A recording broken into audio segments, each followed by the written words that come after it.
Hey everyone, welcome to a video about indirect taxes. This is one way in which the government can intervene into a market and change its outcomes. We'll start with our definition in yellow here. Indirect taxes are taxes on the spending on goods and services by consumers. So they're the tax that we pay when we buy something, right? They're collected by the supplier on behalf of the government. So it's part of the price and they pass it on to the government. So we're going to differentiate between those and direct taxes. So we start with our income that we earn. Direct tax goes straight to the government. So that's the money that will just get deducted from your pay, for example. That's a direct tax that goes straight to the government. A direct tax is a tax on income or wealth. But an indirect tax, so this is money that I keep after tax, goes to an individual, and then they go to a shop and they spend it, and then the business takes part of what they spent and they give it to the government. That's how an indirect tax works.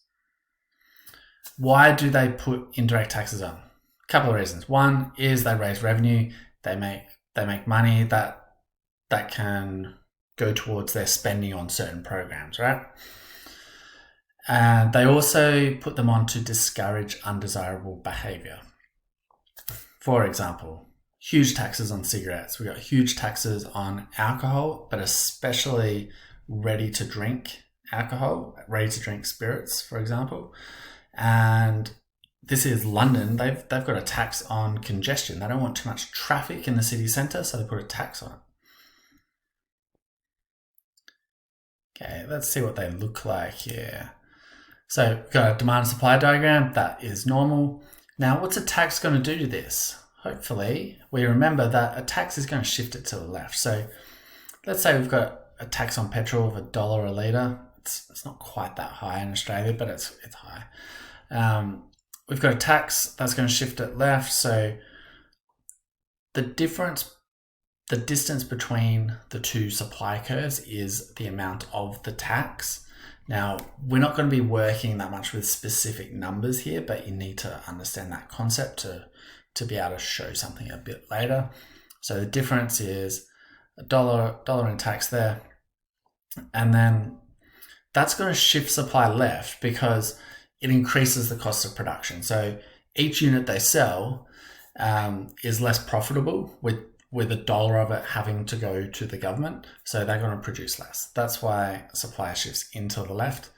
The most common error I see here is demand shifting left. People think, price has gone up. It's more expensive. People want it less. It's true. The quantity demanded falls, goes from over here to over here, but that doesn't shift the demand curve. That's the important takeaway. Okay, let's keep going. Indirect taxes, who cares? Why are we studying this? It's because it affects everyone, right? We're going to look at consumers first. So we've got a demand supply diagram. What I think would be a great idea if you just hit pause now and try to draw the diagram and show consumer surplus with it. Okay, I'm sure you did this. Consumer surplus, there it is. Now let's see what happens when we put the tax on. So shift to the left of the supply curve, of course. Now we remember that consumer surplus is the difference between what they're willing and able to pay and the actual price. So consumers are worse off. They have to pay a higher price now, and we can see that reduces the consumer surplus.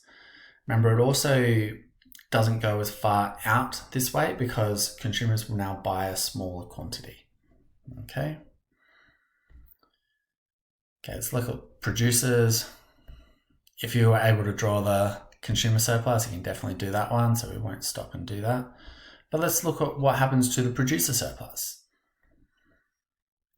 So we've got the tax shifting the curve left, and then we've got the price that they will receive in tax. But then we've also got this thing down here, P prod. So this is the price that producers effectively receive, right? Because while they'll take the price pre-tax from the customer, they don't get to keep it all. So effectively, it's not theirs. They have to give all of that. Remember that vertical distance? they've got to give all that to the government. So effectively, they only now receive P-prod, which of course makes producer surplus a lot smaller, right? So they only receive P-prod rather than P-tax. That is where some people will go wrong. So we've got to be careful to make sure we understand that aspect. And now let's look at the government. So we've got our diagrams, the original and now with the tax. So here we've got government revenue. So the government are better off because of this. They can spend on more things, right? They can try to do what governments try to do and improve the lives of the people in their country. So revenue is the tax, the government revenue is the tax per unit. Remember that vertical distance? And we'll multiply that by the quantity sold, Q tax. We don't make Q anymore. Now, I keep on talking about common misconceptions that people make.